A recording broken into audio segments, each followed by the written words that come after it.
매주 청년들과 함께 예배를 드리고 있지만 이 자리는 또 더 부담이 되고 그런 것 같습니다. 또 이번엔 또 헌신 예배에 제가 설교를 맡게 되어서 보니까 일남선 교회 회원분들은 다 제 아버지 뻘이시더라고요.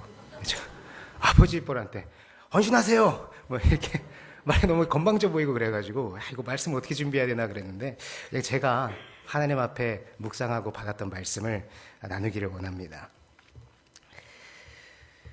몇 주 전에 어느 금요일 저녁에 청년부 기도회를 하고 있는데요. 문자가 하나 핸드폰에 왔습니다. 기도회가 끝나고 확인을 해보니까 고등학교 동창이 세상을 떠났다는 부고 문자였습니다. 깜짝 놀랐죠. 그 친구는 고등학교 3년 동안 저와 함께 그 중창단 동아리를 하기도 했고요. 학창 시절에 제가 다녔던 모교회 친구였기 되기 때문에 그 친구와는 제가 일주일 내내 함께 만나면서 참 친하게 지냈던 친구였습니다. 그러다가 제가 이제 신학교에 들어간 이후로는 사역을 이후로 모교회를 떠나게 되면서 연락이 조금 뜸해지긴 했습니다만 언제든지 다시 만나면 허물 없이 대할 수 있는 막역한 사이였기 때문에 그 친구가 세상을 떠났다는 소식은 정말 충격으로 다가왔습니다. 마침 그날은 저희 청년부 기도회가 평소보다 조금 일찍 시작해서 일찍 끝난 상태였고요. 또 제가 보통은 일이 없으면은 지하철로 교회를 출근을 하는데 그날은 또 다른 일이 있어서 차를 갖고 왔거든요. 주차장에 또 차가 있었습니다. 마침 문상을 가기가 딱 좋은 조건이어서 저는 지체 없이 시동을 걸고 장례식장으로 출발하게 되었습니다. 장례식장은 인천이었습니다. 그래서 저는 새벽 1시가 넘어서 장례식장에 도착을 하게 되었는데요. 평소에 혼자서 장거리 운행을 하면 지루하기도 하고 몸도 막 찌뿌둥하고 여러 가지 생각이 드는데 그날에는 아무 생각이 들지 않았습니다. 도착해서 빈소에 들어가 보니까요. 그 몇 년 전에 마지막으로 봤던 그 친구 그대로에 남아있는 얼굴이 빈소에 올려져 있더라고요. 영정사진을 준비해 놓을 턱이 없지 않았겠습니까? 증명사진을 크게 확대해 놓았기 때문에 이 해상도가 떨어져서 흐릿한 사진이 그 위에 올려져 있었습니다. 그런데 그 친구의 얼굴은 분명히 미소를 띠고 있었습니다. 말이 안 나왔습니다. 참 착한 친구였는데요. 마음이 너무 여려서 남한테 싫은 소리 한마디 잘 못하는 참 착한 친구였는데 성실하게 교회에 나와서 신앙생활도 열심히 해보겠다고 참 노력 많이 하던 친구였는데 이제 고작 30 중반인데 이제 인생을 좀 한번 시작해 볼 만한 나이였는데 하나님, 이 착한 친구가 왜 이렇게 일찍 세상을 떠나야 했습니까? 아직 인생의 꽃도 못 피운 이 친구가 이 친구를 데려가시는 것이 정말 하나님의 뜻이었습니까? 도대체 거기에 어떠한 하나님의 선한 뜻이 있었길래 이 친구를 꼭 그렇게 데려가셔야만 했습니까? 저는 여러 가지 질문을 하나님께 던졌습니다. 그 다음날 토요일 오전에 저는 일이 있어서 또 교회에 출근을 해야 됐기 때문에 그 장례식장 바로 앞에 있었던 한 숙소에서 잠시 눈을 붙이고 새벽에 다시 부산으로 내려오게 되었는데요. 운전을 하면서 내려오다 보니까 동이 트기 시작하더라고요. 근데 여전히 제 마음은 어두웠습니다. 그 친구는 이제 세상에 없는데 다시는 볼 수 없는데 세상은 그런 것은 전혀 아랑곳하지 않고 똑같이 흘러가는 사실이 그리고 저 역시 마치 그 친구는 애초에 존재하지 않았던 것처럼 다시 저의 일상으로 돌아가야 한다는 사실이 참 묘하게 다가왔습니다. 그날 하룻밤이 참 길게 여겨졌습니다. 마음이 착잡해서 내려오는 길에 카 오디오에 저장해 놓았던 성경 말씀을 틀었습니다. 그러자 이런 구절이 흘러나오더라고요. 여호와는 나의 목자시니 내게 부족함이 없으리로다. 저는 하나님께 따졌습니다. 하나님 죄송한데요. 이 말씀 제가 참 좋아하는 말씀이거든요. 그런데 적어도 지금은 이 말씀에 동의를 못하겠습니다. 제 마음이 이렇게 슬프고 공허한데 그 친구의 어머니는, 그 친구의 가족은 어떻겠습니까? 부족함이 없다고요? 아니요, 하나님. 죄송하지만 저는 지금 많이 부족합니다. 친구를 잃어버리고 아들을 잃어버린 사람에게 어떻게 부족함이 없겠습니까? 그리고 저는 그 오디오를 꺼버렸습니다. 우리 앞에는요, 때때로 납득할 수 없고 이해할 수 없고 인정할 수 없는 그런 불합리한 일들이 참 많이 다가옵니다.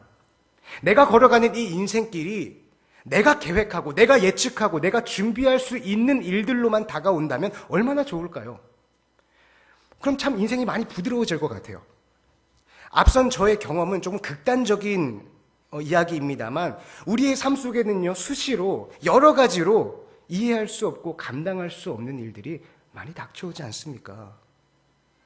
오늘 본문 시편 23편은 시편 중에서도 아마도 가장 유명한 시가 아닐까 생각합니다.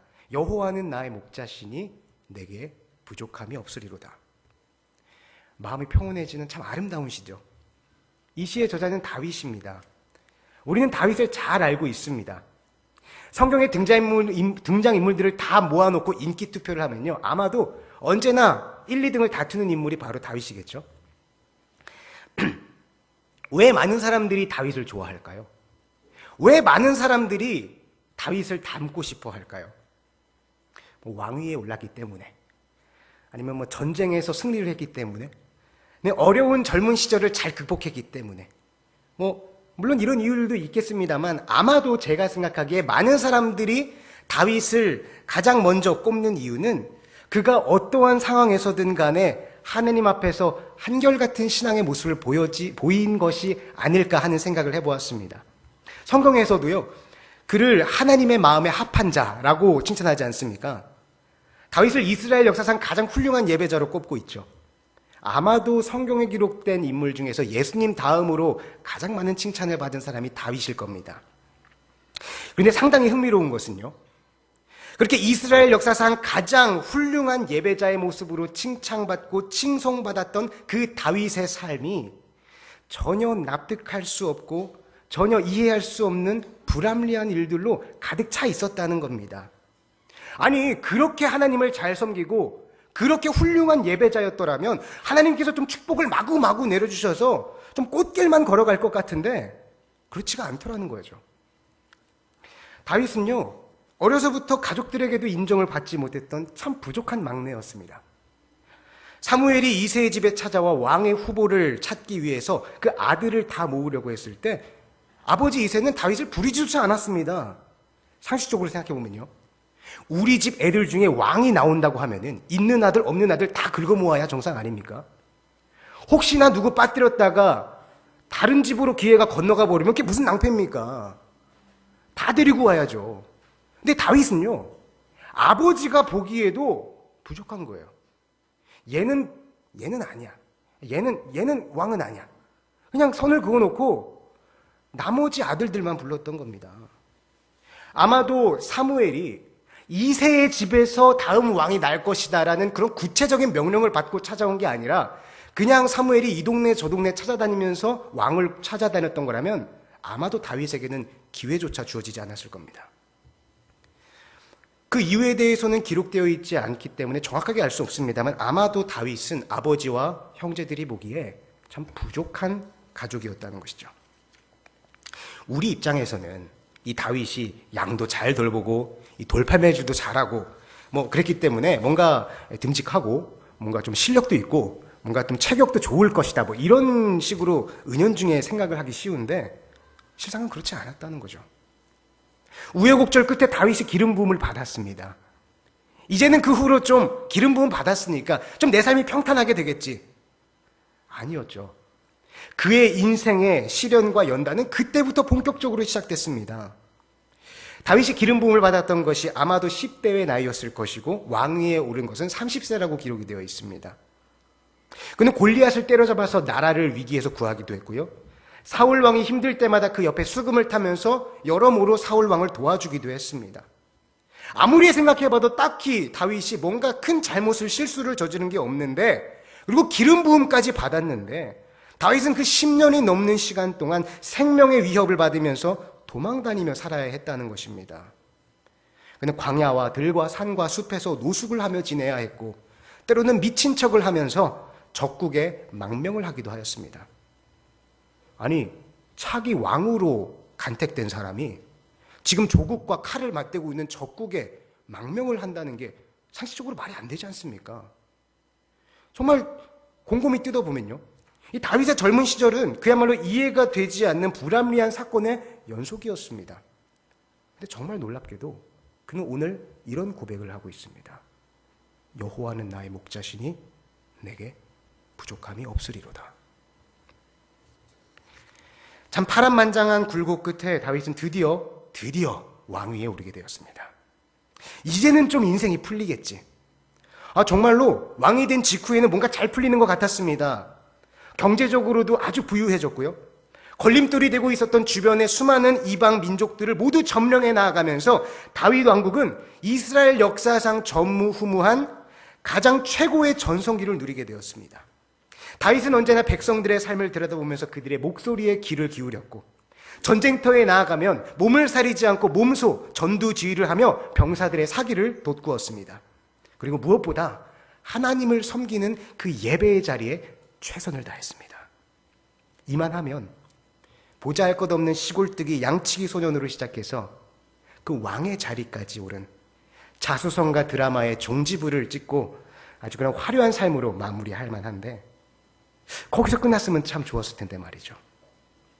그 드라마는 끝나지 않고 계속해서 다윗의 삶에 또 다른 역경과 시련을 불러옵니다. 그 어느 것 하나 남부러울 것 없는 왕의 자리에 앉아 있음에도 불구하고 그 한순간의 정욕을 이기지 못해서 그 신하의 아내를 취해버린 그 사건. 바로 직전까지 이루어왔던 그 다윗의 모습으로는 정말 마치 딴 사람으로 여겨질 것처럼 도저히 이해되지 않는 그의 모습이었습니다. 마치 뭔가에 홀린 듯한 그런 행동이었죠. 그리고 그 죄의 대가로 밧세바의 첫 아기가 죽어버립니다. 비극은 이것으로 끝나지 않았습니다. 다윗의 둘째 아들이 배다른 누이를 강제로 범하고 그 일로 말미암아 형제들 사이에 피바람이 불었습니다. 거기에서 멈추지 않고 한 아들은 다윗에게 반역을 일으켜서 쫓아내어 버리죠. 그 아들은 다른 누구도 아닌 다윗이 가장 사랑하고 아꼈던 셋째 아들이었습니다. 그뿐입니까? 이제는 인생의 노년에, 이제는 모든 일들이 정리되어서 좀 나라가 잠잠해질 때쯤 되고 나니까 하나님 앞에 잘못된 선택을 하나 함으로 말미암아 온 나라에 전염병이 돌아서 수만 명의 백성들이 목숨을 잃게 되었습니다. 참 파란만장한 인생이었죠. 하나님께 친히 기름 부음을 받아 선택된 자의 삶이라고는 생각할 수 없는 실패와 좌절과 고난으로 점철된 그런 힘겨운 인생이었습니다. 그런데 오늘 그는 이렇게 노래하고 있습니다. 여호와는 나의 목자시니 내게 부족함이 없으리로다. 여러분들은 어떠하십니까? 오늘 헌신을 다시 다짐하시는 우리 일남선교회 회원분들, 여러분들의 삶에도 아무런 부족함이 없으십니까? 지금 2018년 12월 16일 오후 3시 5분이 조금 넘어가는 이 시간에 이르기까지 여러분들의 삶에 아무런 부족함이 없었노라고 고백할 수 있으시겠습니까? 저는 그 성경 오디오를 꺼버린 후에 다윗에게 따졌습니다. 이봐요, 다윗. 이게 무슨 말장난 같은 소리입니까? 부족함이 없다니. 당신의 삶에는 부족함 투성이었잖아요. 물론 하나님께 감사드릴 일도 많았죠. 근데 솔직히 말해서 그렇지 못한 일이 더 많았잖아요. 그런데 도대체 어떻게 당신은 그런 고백을 할 수 있었습니까? 도대체 어떻게, 왜 그런 고백을 할 수 있었습니까? 우리는 하나님이 나와 함께 하시면 인생의 어려움과 고난이 없을 것으로 기대합니다. 하나님을 잘 믿으면 내 앞에 놓여있는 모든 인생의 걸림돌들이 사라지기를 기대하죠. 그런데 제가 그날 묵상 가운데 새삼스럽게 다시 한번 깨달았던 것은 성경은 그렇게 말하고 있지 않다는 겁니다. 오늘 다윗이 바로 그걸 증거하고 있거든요. 그 누구 못지않게 하나님을 섬겼는데 성경에서는 그를 최고의 예배자라고 손꼽고 있는데, 그런 다윗이 그 누구 못지않게 하나님을 섬겼던 그 다윗의 삶에 그 누구 못지않는 커다란 시련과 환난이 계속해서 닥쳐오더라는 겁니다. 다윗은 오늘 시편 23편 이 시를 통해 이렇게 고백합니다. 하나님은 우리를 소생시키는 분이라고 말이죠. 그런데요, 우리가 소생을 하기 위해서는 먼저 죽어야 합니다. 우리는 하나님을 잘 섬기면 죽음과 같은 고난은 사라질 것이라고 고백하지만 다윗은 고백합니다. 여전히 우리의 삶에는 죽음과 같은 고난이 덮쳐온다고 말이죠. 우리는 사망의 음침한 골짜기 따위는 내 앞에 나타나지 않을 것을 기대합니다. 그리고 내 마음을 불쾌하게 만드는 원수, 그림자조차 나타나지 않기를 바라죠. 그러나 다윗은 계속해서 고백합니다. 우리는 날마다 죽음과 같은 고난과 사망의 음침한 골짜기와 원수들을 계속해서 만난다고 말입니다. 그런데 어떻게 다윗은 그 상황 가운데에 부족함이 없다라고 고백할 수 있었을까? 하나님께서 우리와 함께 하신다는 것은요, 내 앞에 고난이 사라지고 사망의 음침한 골짜기가 사라지고 원수들이 사라지는 것을 의미한다기보다는 여전히 오늘도 내 앞에는 죽음과 같은 고난이 닥쳐오며 오늘도 나는 그 사망의 골짜기 속으로 들어가야 하며 오늘도 내 앞에는 원수들이 얼굴을 들지만 하나님께서 함께 하신다는 그 소망이 그 모든 상황 속에서도 우리로 하여금 견디고 이기게 만들어준다는 의미입니다. 많은 사람들이 그러한 상황 가운데에 포기하고 절망하고 하나님을 원망하며 등을 돌립니다. 그러나 그 가운데에 어떤 사람들은 바로 그 순간에도 하나님께서 내 옆에 계시는구나. 바로 그 순간을 위해서 예수께서 십자가를 지셨구나. 이것을 발견하며 깨닫는 사람들이 있더라는 겁니다. 그리고 그 사람들은 그 가장 밑바닥의 순간에서 이런 고백을 했다는 것이죠. 여호와는 나의 목자시니 내게 부족함이 없으리로다. 저는 다시 오디오를 켰습니다. 스피커를 통해서 다시 말씀이 나오기 시작했습니다. 6절입니다. 내 평생의 선하심과 인자하심이 반드시 나를 따르리니 내가 여호와의 집에 영원히 살리로다. 다윗은요, 정말로 부족함이 많았던 사람이었습니다. 그러나 그 다윗의 삶 속, 그 다윗 안에는 하나님의 선하심과 인자하심을 발견하는 사람이었습니다. 그는 이렇게 고백하였습니다. 선하심과 인자하심이 반드시 나를 따른다고 말이죠. 다윗이 하나님의 마음에 합한 사람으로 칭찬받을 수 있었던 이유는 그의 삶의 화려함과 풍성함과 뭔가 그럴듯한 것들로 채워져 있어서가 아니라 그 모든 상황 속에서도 하나님께서 살아계신다는 것을 굳게 믿고 있었기 때문입니다. 저는 그 말씀을 묵상하면서 그 친구의 유가족을 위해서 기도하였습니다. 물론 여전히 세상의 그 어떤 것으로도 메울 수 없고 그 어떠한 말로도 채워질 수 없는 텅 빈 가슴에 슬픔만이 가득해 있겠지만 그 슬픔 가운데에서 하나님께서 함께 하시고 그들을 소생시키시고 그 슬픔의 골짜기에서 건져내시기를 말입니다. 한 목사님께서 토요일에 설교를 준비하고 계시다가 사무간사님에게 연락이 왔습니다. 이제 주보를 뽑아야 되는데 설교 제목을 알려달라는 것이었죠. 목사님은 간사님에게 대답했습니다. 본문은 시편 23편이고요. 제목은 여호와는 나의 목자시니입니다. 그래서 간사님이 물었습니다. 예, 그게 답니까? 그래서 목사님 대답했습니다. 네, 그것뿐입니다. 다음날 주보를 확인한 목사님은 깜짝 놀랐습니다. 설교 제목이 여호와는 나의 목자시니 네, 그것뿐입니다. 라고 적혀 있었기 때문입니다. 이 사무간사님이 목사님의 뒤에 말을 이 제목과 연결되는 것으로 착각하신 거죠. 목사님은 살짝 당황했지만 그 제목을 보고 있자니 큰 깨달음이 다가오셨다고 합니다. 여호와는 내 목자시니 네, 그것뿐입니다. 여호와 하나님께서 나의 목자가 되시기 때문에 나는 그것 외에 더 바랄 것이 없습니다. 이 고백이, 이 한마디의 고백이 자신이 준비한 30분짜리 원고보다 더 큰 울림으로 다가왔던 것이죠.